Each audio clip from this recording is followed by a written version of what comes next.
मछलियाँ। एक जलाशय में 3 मछलियाँ रहा करती थी, अनागत, नमती और जलपरी। तीनों के स्वभाव एक दूसरे से भिन्न थे। अनागत संकट आने के पूर्व ही उसके समाधान में विश्वास रखती थी। नमती की सोच थी कि संकट आने पर उसका कोई न कोई समाधान निकल ही आता है। जलपरी किस्मत के भरोसे रहने वालों में से थी। उसका मानना था कि जो किस्मत में लिखा है वह तो होकर ही रहेगा।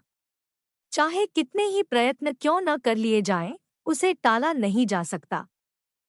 तीनों मछलियां जिस जलाशय में रहती थी वह मुख्य नदी से जुड़ा हुआ था, किंतु घनी झाड़ियों से ढका होने के कारण सीधे दिखाई नहीं पड़ता था।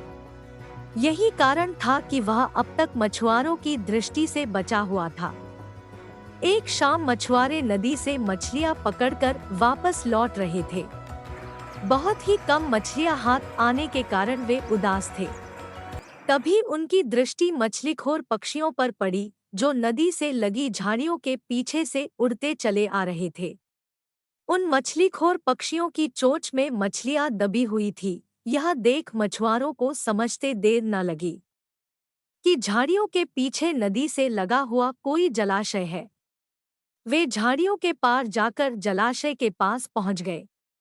वे बहुत खुश थे। एक मछुआरा बोला, लगता है यह जलाशय मछलियों से भरा हुआ है। यहाँ से हम ढेर सारी मछलियाँ पकड़ पाएंगे। दूसरे मछुआरे ने कहा, सही कह रहे हो भाई, लेकिन आज तो शाम घिर आई है। कल सुबह सुबह आकर यहाँ पर अपना जाल बिछाते हैं। दूसरे दिन आने की योजना बनाकर मछुआरे वहां से चले गए।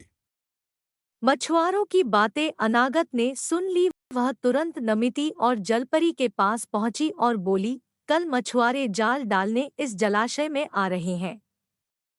यहाँ रहना अब खतरे से खाली नहीं रह गया है। हमें यथाशीघ्र यह स्थान छोड़ देना चाहिए। मैं तो तुरंत ही नहर से होती हुई नदी में जा रही हूँ। तुम लोग भी साथ चलो। अनागत की बात सुनकर नमती बोली, अभी खतरा आया कहा है। हो सकता है कि वो आए ही नहीं। जब तक खतरा सामने नहीं आएगा, मैं जलाशय छोड़कर कहीं नहीं जाऊंगी। हो सकता है कि मछुआरों को मछलियों से भरा कोई दूसरा जलाशय मिल जाए और वे यहाँ आने का इरादा छोड़ दें। यदि वे आ भी गए तो ये भी संभव है कि मैं उनके जाल में ना फंसूं तो। जलपरी बोली, किस्मत के आगे क्या भला किसकी चली है। मछुआरों को आना होगा तो आएंगे और मुझे उनके जाल में फंसना होगा तो मैं फंसूंगी ही। मेरे कुछ भी करने से किस्मत का लिखा थोड़ी बदल जाएगा। अनागत ने अपनी योजना अनुसार वहां से प्रस्थान करना ही उचित समझा और वह तुरंत वहां से चली गई। नमती और जलपरी जलाशय में ही रुकी रही। अगले दिन सुबह मछुआरे जाल लेकर आए और जलाशय में जाल फेंक दिया। संकट सामने देख बचाव के लिए नमती अपना दिमाग दौड़ाने लगी। उसने इधर-उधर देखा, किंतु उसे कोई खोखली जगह नहीं मिली जहां जाकर वह छुप सके। तभी उसे एक उदबिलाव की सड़ी हुई लाश पानी में तैरती हुई दिखाई पड़ी। वह उस लाश में घुस गई और उसकी सड़ांध अपने ऊपर लपेटकर बाहर आ गई। थोड़ी देर बाद वह एक मछुआरे के जाल में फंस गई। मछुआरे ने जब जाल बाहर निकाला और सारी मछलियों को जाल से एक किनारे पर उलट दिया, तब नमती सड़ांध लपेटे हुए मरी मछली की तरह जमीन पर पड़ी रही। उसमें कोई हलचल न देख मछुआरे ने उसे उठाकर सूंघा।